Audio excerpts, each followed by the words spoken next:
ಈಗಲೂ ಬೇಕಾಗುತ್ತದೆ ಅಂತಾಯಿತು. ಎಂತಹ ಯೋಗಿಗಳೇ ಆಗಲಿ, ರಾಜಕಾರಣದಲ್ಲಿ ವಿಚಿತ್ರವಾದಂತಹ ಸಮಸ್ಯೆ ಹುಟ್ಟಿದಾಗ ಪರಿಹಾರಕ್ಕೆ ಯೋಗ ಬೇಕು, ಧರ್ಮ ಬೇಕು ಎನ್ನುವುದಕ್ಕೆ ನಮ್ಮ ಆಗಮನವೇ ಸಾಕ್ಷಿಯಾಯಿತು. ಗೋತ್ರ ವಹನ ಮತ್ತು ಶೈಖಾವತ್ಯ ಕರೆದು ಹೇಳಿದ್ದಾರೆ, ನಿಮ್ಮ ಶಿಷ್ಯರಾದಂತಹ ಭೀಷ್ಮ ಇನ್ನು ಅವಿವೇಕಿಯಾಗಿದ್ದಾರೆ, ಧೂರ್ತರಾಗಿದ್ದಾರೆ ಅಂತ ನಮಗೆ ಒಳಗೊಳಗೆ ನೋವಾದಂತಹ. ಯಾಕೆಂದ್ರೆ ನಮ್ಮ ಶಿಷ್ಯ ಯಾರು ಅಂತ ನಮಗೆ ಗೊತ್ತು. ಅವನನ್ನ ಅವಿವೇಕಿ ಅಂತ ಸಮಾಜ ಹೇಳ್ತದೆ ಅಂತ ಆದ್ರೆ, ನಮ್ಮ ಶಿಷ್ಯ ಕಟ್ಟಿದ ಪಕ್ಷ, ನಮ್ಮ ಶಿಷ್ಯ ಕಟ್ಟಿದ ಸಂಸ್ಕಾರ, ನಮ್ಮ ಶಿಷ್ಯ ಕಟ್ಟಿದಂತಹ ರಾಜ್ಯ ಅದು ಆರ್ಯಾವರ್ತಕ್ಕೆ ಬೇಕು. ಆರ್ಯಾವರ್ತದಲ್ಲಿ ಪ್ರಜೆಗಳ ಸಂಗೋಪನಕ್ಕೆ ಅದು ಅನಿವಾರ್ಯ ಅಂತ ನಾವು ತಿಳಿದಿದ್ದೇವೆ. ಆದರೆ ನಮ್ಮ ಶಿಷ್ಯನ ಬಗ್ಗೆ ಆಕ್ಷೇಪವನ್ನು ಅವರು ಮಾಡ್ತಾರೆ ಅಂತಾದ್ರೆ, ನಿಜವಾಗಿ ಈಗ ರಾಜಪೀಠವನ್ನ ಧರ್ಮಪೀಠ ವಿಚಾರಣೆ ಮಾಡಬೇಕಾದ ಅಗತ್ಯ ಇದೆ. ಅದಕ್ಕಾಗಿಯೇ ನಾವು ಕುರುಕ್ಷೇತ್ರಕ್ಕೆ ಬಂದಿದ್ದೇವೆ. ಇದು ನಮಗೆ ಸ್ವಕ್ಷೇತ್ರ. ಒಂದರ್ಥದಲ್ಲಿ ನಮ್ಮ ಶಿಷ್ಯರಿಗೂ ಇದು ಸ್ವಕ್ಷೇತ್ರ.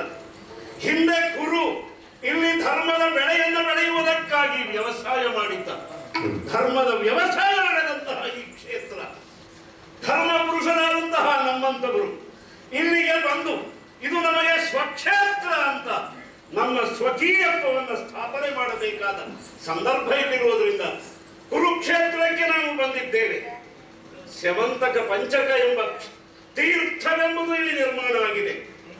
ಒಂದರ್ಥದಲ್ಲಿ ಶಾಸ್ತ್ರವೇ ತೀರ್ಥ, ಇನ್ನೊಂದು ಅಭಿಪ್ರಾಯದಲ್ಲಿ ಗುರು ತೀರ್ಥ. ಶಾಸ್ತ್ರ ಮತ್ತು ಗುರು ಎಂಬ ಎರಡು ತೀರ್ಥಗಳು ಸೇರಿ ಕುರುಕ್ಷೇತ್ರ ಈಗ ತೀರ್ಥಕ್ಷೇತ್ರ ಆಗಿದೆ.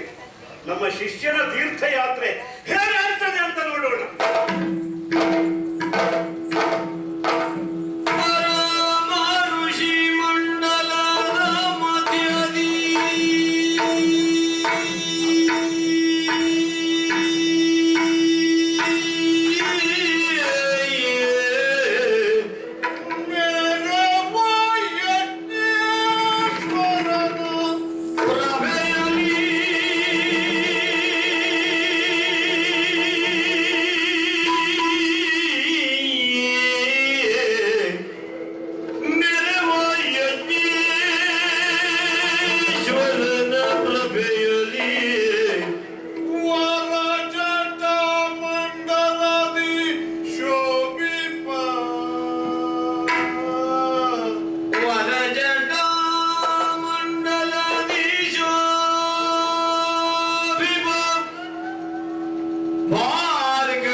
ಚರಣ ಪ್ರಕ್ಷಾಳನವಗೈಯುತ ಶಿರದಿ ತೀರ್ಥವ ಧರಿಸಿ ಮಧುಪರ್ಕಾದಿಗಳ ತಾನಿತು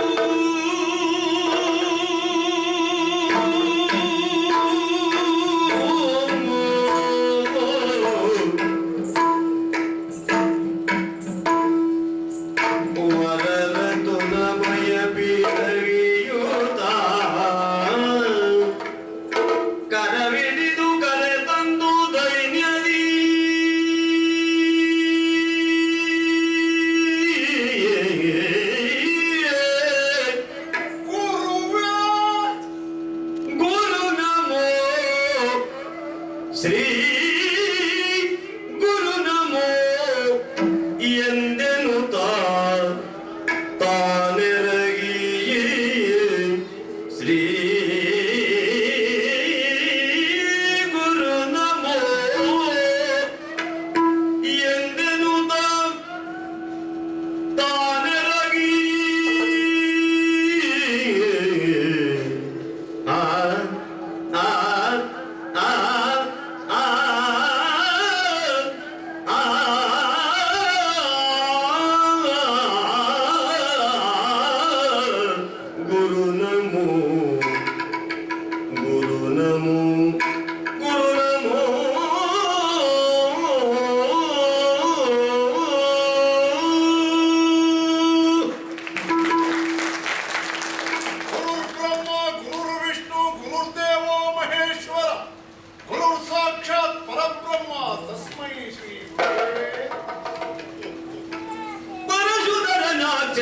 ಶಿಷ್ಯನ ಪರಮ ಭಕ್ತಿಗೆ ಮೆಚ್ಚಿ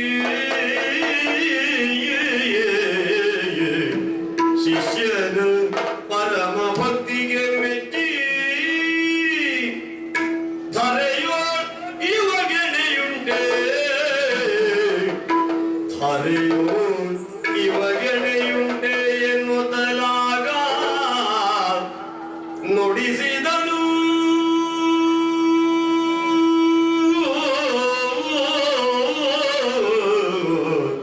ಶಿಷ್ಯನ ಪರಮ ಭಕ್ತಿಗೆ ಮೆಚ್ಚಿ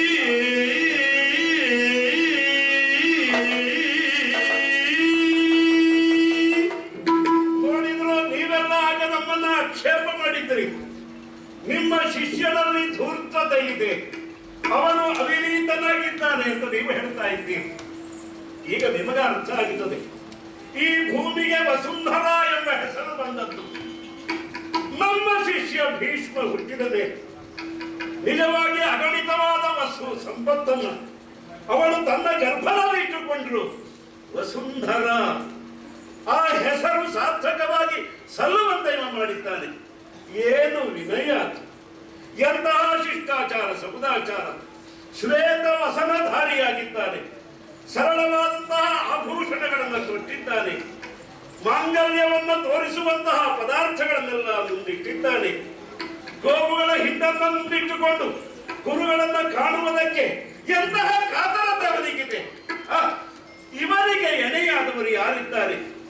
ನಾನು ಈಗಲೂ ಯೋಚನೆ ಮಾಡುವುದು, ಜೀವನ ರಂಗದಲ್ಲಿ, ಕಲಾರಂಗದಲ್ಲಿ, ರಣರಂಗದಲ್ಲಿ ನಮ್ಮ ಶಿಷ್ಯನಿಗೆ ಸರಿಯಾದವರು ಯಾರಿದ್ದಾರೆ ಅಂತ ನಾವೇ ಪ್ರಶ್ನಿಸಬಹುದವರನ್ನು.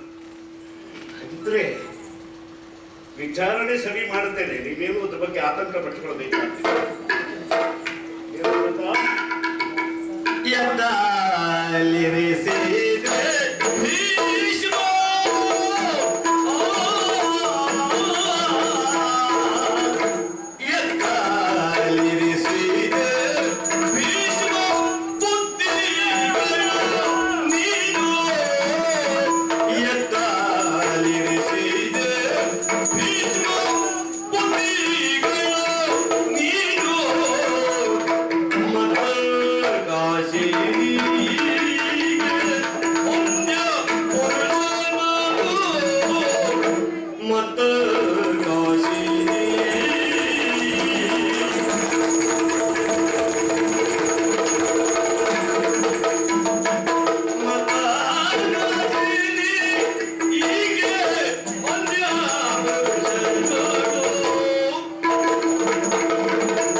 ಕಷ್ಟಪಟ್ಟಿದ್ದೇವೆ.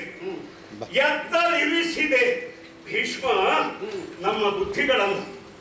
ಯಾಕೆ ಅಂದ್ರೆ ನಿನ್ನ ತಾಯಿಯಾದಂತಹ ಗಂಗಾ ಮಾತೆ ಗಂಗಾದೇವಿ ಬಂದು 5 ವರ್ಷದ ಬಾಲಕನಾದ ನಿನ್ನನ್ನ ನಮ್ಮ ಪಾದಗಳ ಮೇಲೆ ಚೆಲ್ಲಿದಾಗ ನಿಜವಾಗಿ ಆರ್ಯಾವರ್ತಕ್ಕೆ ತ್ರೇತಾಯುಗದಲ್ಲಿ ರಾಮಚಂದ್ರ ಇದ್ದ, ಅವನನ್ನು ಮೀರಿಸುವ ಬಾಲಕ ಇವಾಗಬೇಕು ಅಂತ ಹೇಳಿ ಪಾದ ತಲದಲ್ಲಿ ಬಿದ್ದಂತಹ ನಿನ್ನನ್ನು ಎತ್ತಲು ನಾನು ಇರಿಸಿದೆ ಬುದ್ಧಿಗಳ.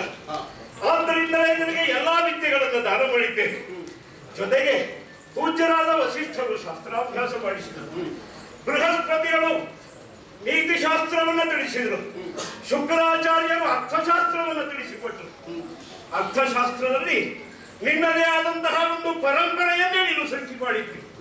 ಕೌಣಪದಂತನ ಅರ್ಥಶಾಸ್ತ್ರ ಅಂತಂದ್ರೆ ಈ ದ್ವಾಪರ ಯುಗಕ್ಕೆ ಎಲ್ಲರೂ ಅನುಸರಿಸಬೇಕಾದಂತಹ ಅರ್ಥನೀತಿಯನ್ನು, ಹಾಗೆ ಆಚಾರ್ಯ ಪದವಿಯನ್ನು ಅದು ತಂದುಕೊಟ್ಟಿದೆ. ನಾವು ನಿಜವಾಗಿ ಶಾಸ್ತ್ರಕ್ಕೆ ಶಸ್ತ್ರದ ಬಲ ಬೇಕು ಅಂತ ಹೇಳಿ ನಿನಗೆ ಎಲ್ಲಾ ವಿಧವಾದ ಶಸ್ತ್ರವಿದ್ಯೆಯ ರಹಸ್ಯವನ್ನು ಧಾರೆ ಎರೆದಿದ್ದೇನೆ. ನಿನ್ನನ್ನು ನಾವು ಎತ್ತಿದ್ದು ಯಾಕೆ? ಹಿಂದೆ ರಾಮರಾಜ್ಯ ಇತ್ತು ತ್ರೇತಾಯುಗದಲ್ಲಿ. ಈಗ ನಿನ್ನ ನೇತೃತ್ವದಲ್ಲಿ ಒಂದು ಗ್ರಾಮ ರಾಜ್ಯ ಬರಲಿ ಅಂತ. ಆದ್ರೆ ನೀನು ನಮ್ಮ ಶಿಷ್ಯನಾಗಿ ನಿನ್ನ ಬುದ್ಧಿಯನ್ನ ಎಲ್ಲಿಟ್ಟಪ್ಪ? ಯಾವ ವಿಷಯದಲ್ಲಿ ತಾವು ಆಕ್ಷೇಪ ಮಾಡುತ್ತಾ ಇದ್ದೀರೋ? ಎತ್ತರಿಸಿದ ಭೀಷ್ಮ ಬುದ್ಧಿಗಳ ಪಂಡಿತನಾಗುತ್ತಾ ಒಬ್ಬ ಮುಗ್ಧನಾದವನು ಅವನಿಗೆ ಒಂದು ಭೀಷ್ಮ ಬುದ್ಧಿ ಎಂದು ಬರ್ತದೆ. ಹಾಗೆ ಒಬ್ಬ ಬಾಲಕನಾದವನು ಪರಾಕ್ರಮಿಯಾಗುತ್ತಾ ಅವನಿಗೂ ಒಂದು ಭೀಷ್ಮ ಬುದ್ಧಿ ಎಂದು ಬರ್ತದೆ. ಒಬ್ಬ ಸಾಧಾರಣ ಮಟ್ಟದ ವ್ಯುತ್ಪತ್ತಿ ಇದ್ದವನು ಭಾಷೆಯನ್ನು ಬಳಸಿಕೊಳ್ತಾ ಅವನಿಗೂ ಒಂದು ಭೀಷ್ಮ ಬುದ್ಧಿ ಎಂದು ಬರ್ತದೆ. ಈ ಭೀಷ್ಮ ಬುದ್ಧಿ ಪ್ರಭಾವವನ್ನು ಮಾಡುವವರಲ್ಲಿ ಹೆಚ್ಚಾದರೆ ಲೋಕದಲ್ಲಿ ಭಯ ಆವರಿಸ್ತದೆ. ಲೋಕಕ್ಕೆ ಭಯಾನಕ ಆಗುವ ಭಾಷೆ ಇರಲಿ, ಭಯಾನಕವಾಗುವಂತಹ ಆಯುಧ ಇರಲಿ, ಭಯಾನಕವಾಗುವ ಶಾಸ್ತ್ರ ಇರಲಿ, ಆ ಸಂದರ್ಭದಲ್ಲಿ ನಮ್ಮಂಥವರು ಬಂದು ನಿಮ್ಮನ್ನು ವಿಚಾರಣೆ ಮಾಡಬೇಕಾಗ್ತದೆ. ಭೀಷ್ಮ ಸುತ್ತಿ ಬಳಸಿ ಮಾತಾಡುವುದಿಲ್ಲ. ಈ ಮತ್ತ ಕಾಶಿನಿ ಅಂಬೆ ಎರಡು ಅರ್ಥದಲ್ಲಿ ಪ್ರಯೋಗ ಮಾಡ್ತಾ ಇದ್ದೇನೆ. ಕಾಶಿಯಲ್ಲಿ ಹುಟ್ಟಿದಂತಹ ಅಂಬೆ ಕಾಶಿನಿ, ಆದ್ರೆ ಸ್ವಲ್ಪ ಪ್ರಮಾದ ಮಾಡಿದ್ದಾಳೆ ಬದುಕಿನಲ್ಲಿ. ಆದ್ದರಿಂದ ಮತ್ತ ಕಾಶಿನಿ ಒಂದರ್ಥದಲ್ಲಿ ಅತ್ಯಂತ ಸುಂದರಿ. ಅಂಬೆ ಅನ್ಯ ಪುರುಷನಲ್ಲಿ ಮನ ಇಟ್ಟಿರಲು. ನಾವು ಸೂತ್ರ ರೂಪವಾಗಿ ಪ್ರಶ್ನೆ ಮಾಡುವುದು. ಹಾಗಂತ ನೀನು ಉತ್ತರ ಕೊಡುವಾಗ ಪೂರ್ಣವಾದಂತಹ ಸಮಗ್ರವಾದ ವಿವರಗಳ ಜೊತೆಯಲ್ಲಿ ಉತ್ತರಿಸಬೇಕು. ನೀನು ಕಾಶಿಗೆ ಹೋದದ್ದು ಸರಿಯಲ್ಲ. ಕೆಲವರು ಕೇಳ್ತಾರೆ, ನಾವೇ ಉತ್ತರ ಕೊಟ್ಟಿದ್ದೇವೆ. ಭೀಷ್ಮನೇ ಕಾಶಿಗೆ ಹೋಗಬೇಕು. ಗಂಗಾತರನಿಗೆ ಗಂಗೆ ಹರಿಯುವ ಕಾಶಿ ಕ್ಷೇತ್ರಕ್ಕೆ ಹೋಗುವ ಅಧಿಕಾರ ಯಾವತ್ತೂ ಇದೆ. ಹೆಚ್ಚೇಕೆ ಭಾರತದ ಪ್ರಜೆಗಳೆಲ್ಲ ಅಹಂ ಕಾಶಿಯಿಂದ ವಿಶ್ಯಾಮಿ, ವಿಶ್ವನಾಥನ ದರ್ಶನವನ್ನ ಮಾಡುತ್ತೇನೆ, ಗಂಗಾ ಸ್ನಾನವನ್ನ ಮಾಡುತ್ತೇನೆ ಮುಕ್ತಿ ಹೇತುವಾಗಿ ಅಂತ ಪ್ರತಿಯೊಬ್ಬರು ಸಂಕಲ್ಪ ಮಾಡುವಾಗ ಗಂಗಾತರಣ ನೀನು ಕಾಶಿಗೆ ಹೋಗದೆ ಮತ್ತೆ ಯಾರು ಹೋಗ್ಬೇಕು? ನೀವು ಕಾಶಿಗೆ ಹೋದದ್ದು ಸರಿ. ಅಲ್ಲಿ ಅಕ್ರಮವಾಗಿ ನಡೆಯುವ ವಿಕ್ರಮ ಬಣ ಅದನ್ನ ನಿಯಂತ್ರಿಸಿದ್ದು ಸರಿ. ಯಾಕೆಂದ್ರೆ ತಪಸ್ಸೇ ಇರಲಿ, ವಿಕ್ರಮವೇ ಇರಲಿ, ವಿದ್ಯಾಭ್ಯಾಸವೇ ಇರಲಿ, ಅಕ್ರಮ ಅಂತ ಆದ್ರೆ ಅದನ್ನ ಸಕ್ರಮ ಮಾಡುವುದು ಸರಕಾರದ ಮನೆ. ಒಬ್ಬ ರಾಜನ ಕರ್ತವ್ಯ. ವಾಸ ಮಾಡುವ ಮನೆಯೂ ಸಕ್ರಮ ಆಗ್ಬೇಕು, ಬದುಕುವ ಕ್ಷೇತ್ರವೂ ಸಕ್ರಮ ಆಗ್ಬೇಕು. ಅದು ಅಕ್ರಮ ಆಗಬಾರ್ದು ಅಂತ ಇನ್ನೊಂದು ವಿಕ್ರಮ ಇರೋದು. ಹೋಗಿ ವಿಕ್ರಮ ಬಣವನ್ನು ನೀನು ನಿಯಂತ್ರಿಸುವುದು ಸರಿ, ನಾವು ಸಮರ್ಥನೆ ಮಾಡ್ತೇವೆ. ಅಲ್ಲಿರುವಂತಹ 3 ರಾಜಕುಮಾರಿಯರನ್ನ ಏನಿವಿ ಅನ್ನಯ ರಥವ ಬಹಳ ಪರಿಣಾಮಕಾರಿಯಾಗಿ ನೀನು ಅಭಿನಯಿಸಿ ಮಾತಾಡಿದ್ದೀರಿ. ನಾವು ಕೇಳಿದ್ದದ್ದು ಬೇಕದು. ಯಾಕೆಂದ್ರೆ ಕಾಶಿಯ ರಂಗ ಅಂದ್ರೆ ಕೇವಲ ವಿದ್ವತ್ ರಂಗ ಮಾತ್ರ ಅಲ್ಲ, ಅದು ಕಲಾರಂಗ. ಅಂತಹ ರಂಗಸ್ಥಳದಲ್ಲಿ ಬಿಗಿಯಾದ ಪ್ರೇಕ್ಷಕರಿರುವಾಗ ಅಷ್ಟಾದ್ರೂ ಅಭಿನಯ ಮಾಡಬೇಕು ಬೇಡ. ನೀನು ಮಾಡಿದ್ದೆ ನಮಗೆ ತೃಪ್ತಿ ಆಗಬೇಕು, ಅದು ಒಳ್ಳೆಯದು. ಆದ್ರೂ ಒಂದು ಕ್ಷೇತ್ರ ಮತ್ತು ಪಾತ್ರ ನೋಡಿ ವ್ಯವಹರಿಸುವ ನೀನು ರಾಜಕುಮಾರಿಯರನ್ನು ತಂದು ಮೇಲೆ ಸ್ವಲ್ಪ ಪಾತ್ರ ಮಾಡ್ತೀಯೋ ಅಂತ ಯಾಕೆಂದ್ರೆ ಅಂತಹ ಮತ್ತಕಾಶಿನಿ ಅಂಬೆ ಅನ್ಯ ಪುರುಷನೋಡು ಚಿತ್ತ ಬಿಟ್ಟಿರಲು ತಂದು ತೊರೆದ ಕಾರಣ ಏನು? ಸರಿಯಾಗಿ ವಿವರಿಸಿ ಉತ್ತರ ಕೊಡತಕ್ಕ